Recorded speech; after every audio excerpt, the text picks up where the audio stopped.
Ladies and gentlemen, welcome back to another Minecraft update video. We are currently in the screen where you create a new world because we can create new types of worlds that are very exciting and I'm sure people are going to adore this. Let's go to creative mode. Let's go to more world options, and over here world type, you'll see that some of the settings here have come back. They were removed recently from some snapshots. So we got world type default. We got our super flat with our usual set of presets right here. Nothing new on that screen. If we go into large biomes, that exists. We've got amplified and then buffet. This is new. There's nothing else after that, by the way. So let's go and click on the customize button because we have got some options right here.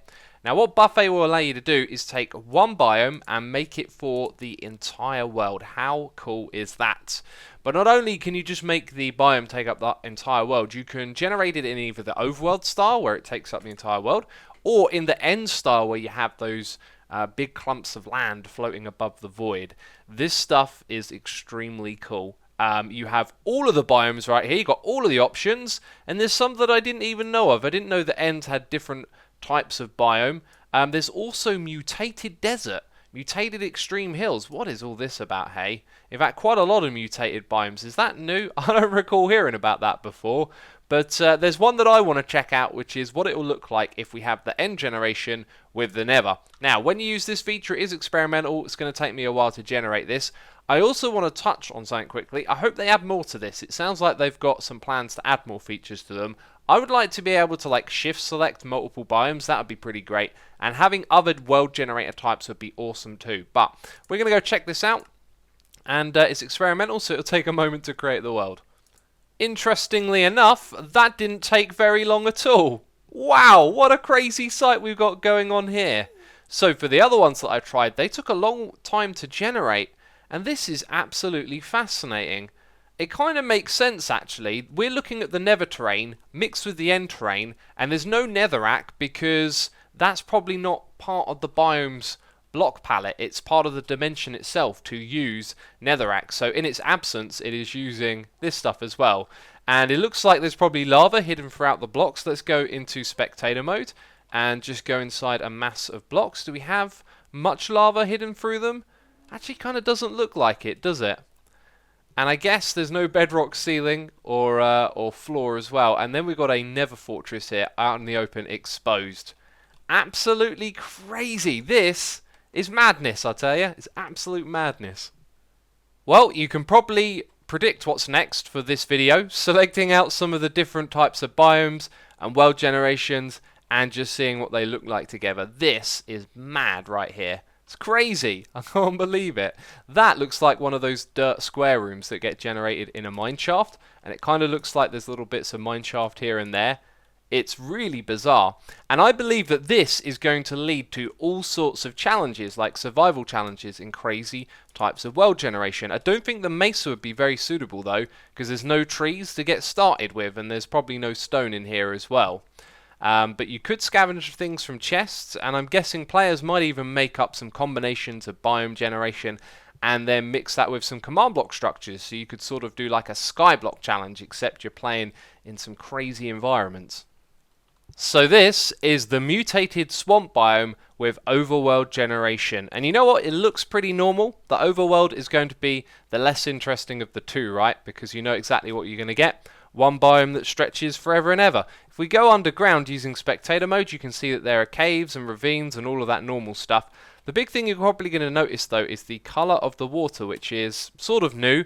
But this mutated biome, I think this might be new entirely. I don't recall ever hearing about this before. And if you look at the colour of the water, that might be why it's mutated. So I think we should check out another mutated biome next.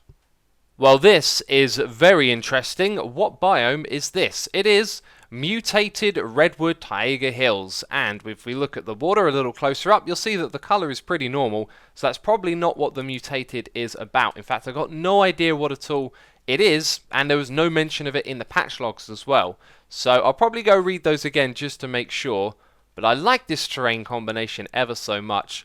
This just opens up a world of possibilities to create more cool and interesting things for this game. I could see this as a way to generate terrain for mini games or stuff that you want to do creatively. It is really wonderful that they've added something like this into the game. Welcome to the deep frozen ocean in the end generation where there's actually lots of land with trees on it as well. And is that? That is an underwater ruin that's not underwater. And these, guess what? They now spawn with drowns in them. As you can see evidence of right here, it looks like the structures now spawn with a water block and a drowned in it as well. We'll have to check that out using the structure files to see if it's a part of that. Very cool, but it's very interesting to see how stuff happens here. And when you first generate chunks, you'll see that these little strips of water, which I think might be flooded caves, except there's no terrain around them, and then slowly they start to drip down. So if we look over there at the sun, we're possibly going to see a lot of tick lag. It seems to be doing okay because it has to do a gazillion amount of water updates. And at some point or another, I wouldn't be surprised if this world here was to crash. But look at the generation, it's so bizarre. We've got a big, lump of ice down here, and then we've got floating wood from mine shafts. Oh, this is just so bizarre. And now the game's starting to get a little shaky too. When it comes to our friends, the drowns, they don't appear to actually be a part of the structure itself. I've been loaded these, including the entities, and there's no sign of the drowns in any of these. So perhaps it's just part of the world generation, like the code itself in the game and not the structures. But you're probably curious as to what this is. You can probably also figure it out as well, right? It's just a plains biome with the end generation, and it looks pretty spectacular. But look at this village, and look where it spawned, and look what it does as well. You've got all of these blocks floating down to the bottom of the world. This is crazy. And we're not going to spend all of this video looking at crazy world generation types, but I do have one more for you, which is going to be very interesting. Welcome to the world of lag. There is flowing water, there is falling sand blocks, and occasionally everything will disappear. This is the warm ocean biome, and boy oh boy does this put some strain on my computer. And look, there we go again, some more underwater ruins with drowns spawning in them, right? Cool. And we've seen that on two of the big ones, and of all of the small ones I've seen in this area, I haven't seen a drowned with it, but that's no proper way to test this stuff. Look at my frames getting destroyed here. I was hoping to find a coral reef, but I haven't been able to do so. And it's just hilarious. The sand just keeps falling over and over again. It's crazy.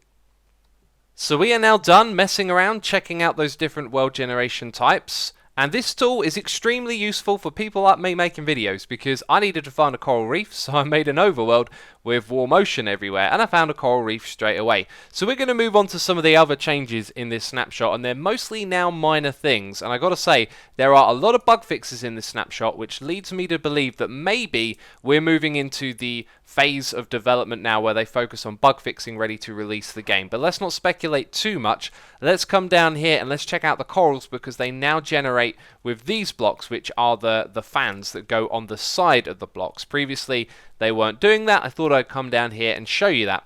There's also been a change made to how you harvest these blocks as well, and this change is actually really interesting. So if we go into survival, I'll tell you now, you can only mine these blocks with Silk Touch now. So let's use our pick first of all, which has Silk Touch, and there you go, we got the block, and there it is right there. Now if I try and break this with my fist, nothing is happening.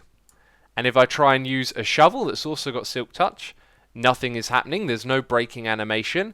And same for this one right here. And I can't think of another block off the top of my head that works like that, where you can't actually break it with any other tool. There probably are some, but I just can't think of it right now. So I think that's really cool. So in last week's snapshot, there are actually a couple of things that I missed, and then those things have been tweaked, changed, and altered with. We saw the blue ice. It turns out you can craft it using compressed ice. It's now changed. Packed ice is what I've always known it as. I'm not sure when it changed to compressed ice, but that's now a thing. As you can see, the item name is consistent with the visual name there. And this blue ice was actually frictionless, which means you accelerate on it and you can continuously accelerate and go faster and faster. I believe there might have been like a peak speed or a speed where the game couldn't keep up with, and now there has been a change made that this will not be the case. Now I don't have the time to do proper scientific tests at the moment, so I'm literally going to hold down forward, we're going to sprint over to the end here, and that is whatever it is right there. I don't know why I placed the boat at the other side, because now it's in the way.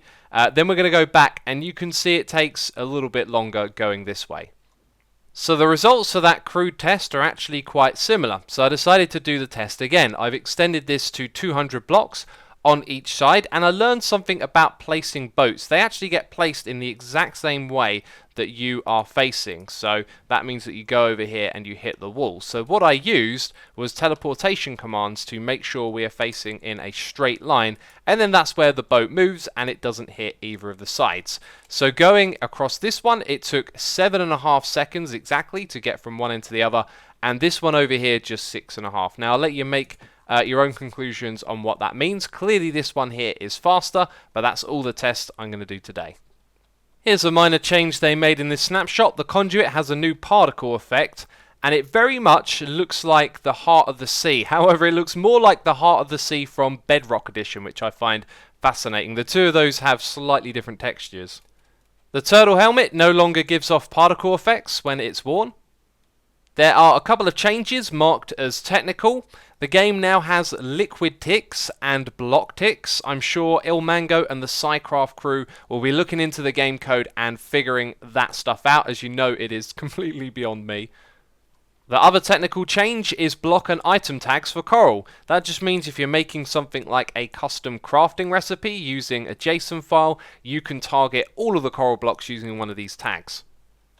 Corals will now no longer instantly turn into dead coral when out of water.